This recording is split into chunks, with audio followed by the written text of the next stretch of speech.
as a move in bringing a breakthrough in Korea-Japan relations, Seoul has confirmed Korea's Foreign Minister Yoon Byung-se and his Japanese counterpart Fumio Kishida will sit down for talks in Seoul on Monday.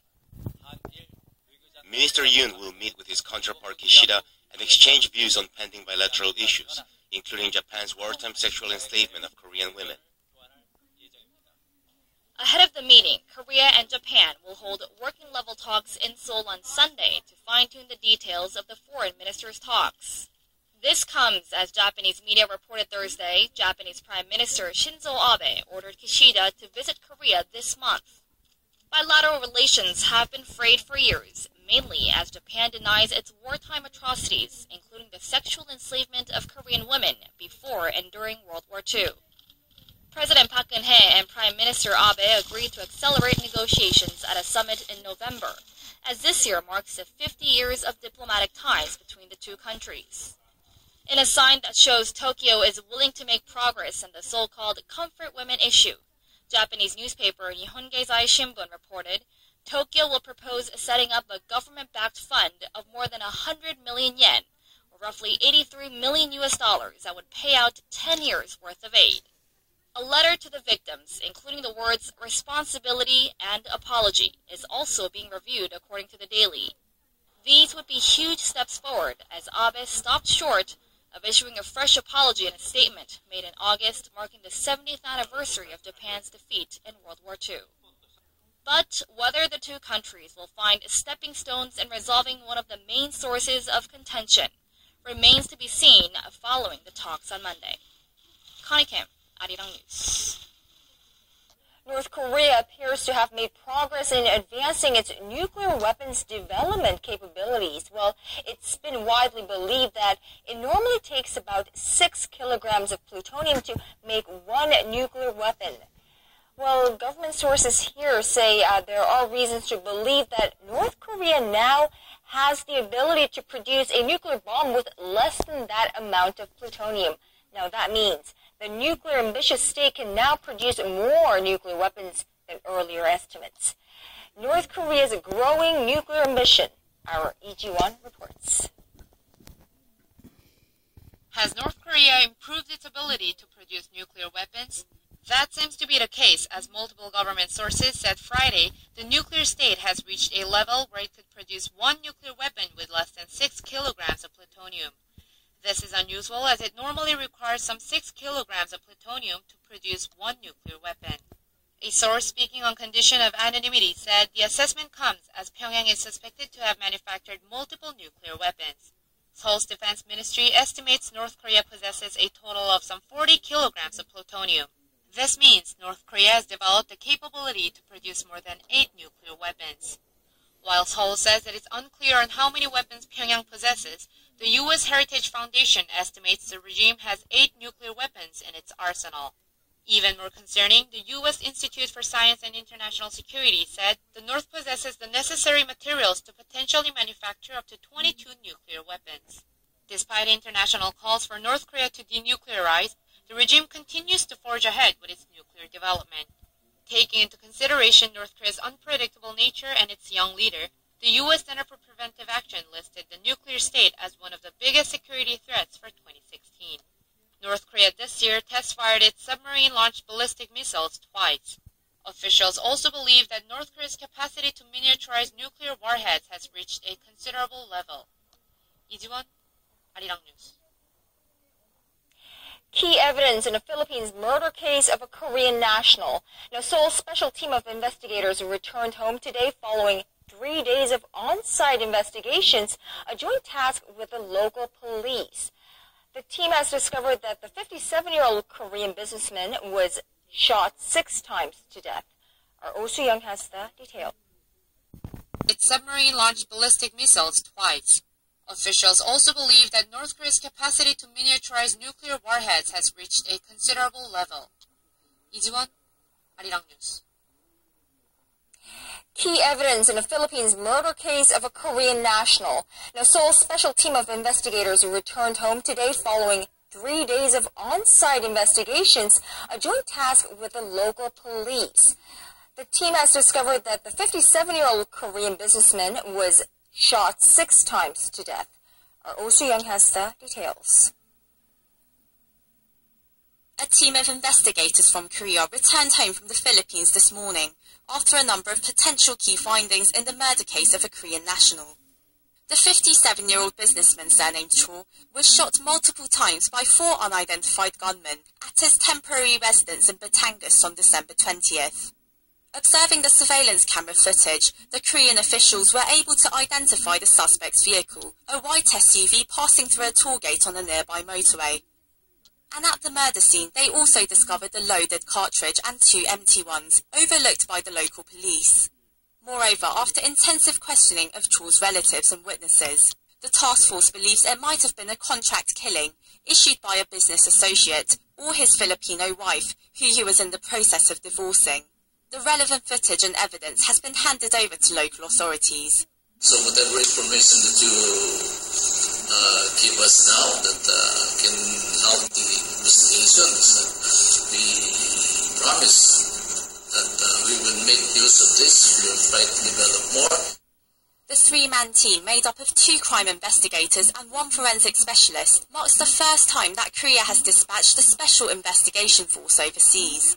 With a string of attacks on Korean nationals in the Philippines, Cho's death would make the 11th killing this year.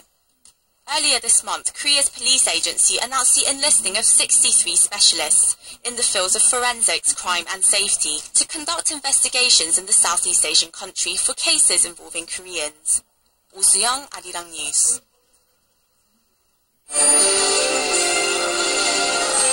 Countries around the world celebrate Christmas on this Friday.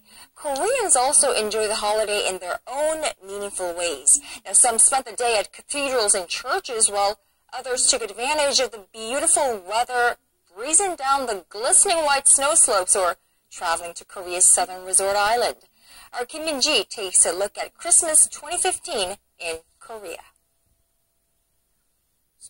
Friends and family gathered at Myeongdong Cathedral in Seoul to attend a mass presided over by Archbishop Andrew Yam-Soo-jang. The religious leader stressed that our world is far from peace, citing the neglect of life, destruction of the environment, materialism, and egoism. The National Council of Churches in Korea released a Christmas message saying the overflowing wisdom of love will melt the hatred of all people and bring reconciliation to the world. The Jogae Order of Korean Buddhism said that people should give happiness to others and halve their sorrows to achieve true happiness for themselves. Others took advantage of the clear weather conditions to make the best of their 3-day weekend. Some 30,000 people flocked to 9 ski resorts in Gangwon-do Province, a famous winter leisure sports destination, and also host to the 2018 Pyeongchang Winter Olympics. Some opted to get a view of the sea and enjoy some fishing, and even catch some with their bare hands. Tens of thousands of people also arrived at the southern resort island of Jeju to enjoy their Christmas holiday break. Kim Min-si, Arirang News. But it was Christmas disaster in some parts of the world. A series of unfortunate events took place in different countries. Our Won Ji-hyun gives us a closer look at some of these real-life nightmares before Christmas. Christmas season, for many, is the happiest time of the year. But in some parts of the world, the holiday season began on a scary note. A deadly shooting took place inside a busy shopping mall in North Carolina on Christmas Eve. I was shaking until maybe 5 minutes ago. It was very scary because I don't know what happened, what was going on. It was terrifying, and it was terrifying to most of the people in there with small kids. I heard them calling their kids' names, and it was very scary. Police say a fight between people who knew each other escalated as a man pulled out his gun and opened fire. The event resulted in the suspect being fatally shot by an off-duty officer. No one was hurt. Also, a series of natural disasters hit the southeastern parts of the United States. Tornadoes and twisters left hundreds of homes damaged, with dozens of casualties, including 14 people dead in the states of Arkansas, Mississippi, and Tennessee. It is difficult, particularly this time of year, to see such damage and know that heartbreaks go along with that damage, that families have lost loved ones. Meanwhile, cities in China saw blankets of heavy smog instead of white snow on Christmas Day, Smog alerts have been issued in metropolitan areas, with a red alert, the highest in the country, being issued for Beijing 2 times this month alone. Won Ji-hyun, Arirang News. Christmas, it's not a universally celebrated holiday, but it has certainly made its way around the globe to many countries and cultures, of course, Korea being no exception. Now, when I think Christmas, I think fresh pine trees, home-baked cookies, eggnog by the fire, lots of time with family. But what does Christmas mean for most Koreans? How has this country come to embrace the holiday? Our Kwon Jang-ho hit the streets to find out himself. Christmas is the holiday where you spend time with family and loved ones, giving each other gifts, singing carols. That's at the West, at least. But how do people in Korea spend Christmas? I came out here to ask around. I'm going on a trip with the family to Jeju-do Island. I got married this year, so I'll be spending Christmas with my husband and my family. On Christmas Eve, I have plans to go drinking with my friends in Sinchon. On Christmas Day, I'll be studying. Until the 24th, I'm going to party really hard. I'm going to be out all night. And on Christmas Day, I'm going to sleep.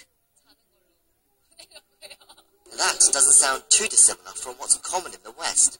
But dig a little deeper, and there are some notable differences. For example, there is less emphasis on family time, especially among young people. In a survey, it was found that only 33% of people in their 20s and 30s spent Christmas with their family.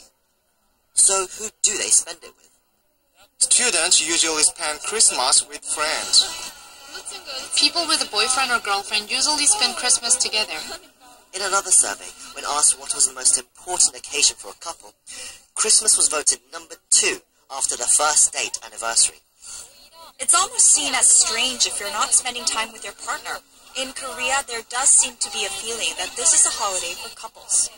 The practice of gift-giving is also one that isn't strictly followed, and it's usually reserved for children. I haven't had Christmas presents since I was 10 years old. My family doesn't exchange gifts. I'm planning to give my son a nice gift. But the children don't give gifts to their parents. It's the parents who give gifts to their children. It might not be quite the same as how Christmas is celebrated in the West, but as one of the few nations in Asia that has adopted Christmas as a public holiday, Korean people are still enjoying it in their own way. Kwon Jang-ho, Arirang News. Yet the true spirit of Christmas, shared all across the globe, is a spirit of giving to those less privileged and helping those in need. Now, staying true to that spirit, a local community center in Korea has been playing Santa for some of the neighborhood's low-income senior residents this holiday season, but there's only so much it can do alone. Well, this year, playing elves for the holiday season are student volunteers. On a warm, toasty note, here's our Lee Soo-eun. A nice hair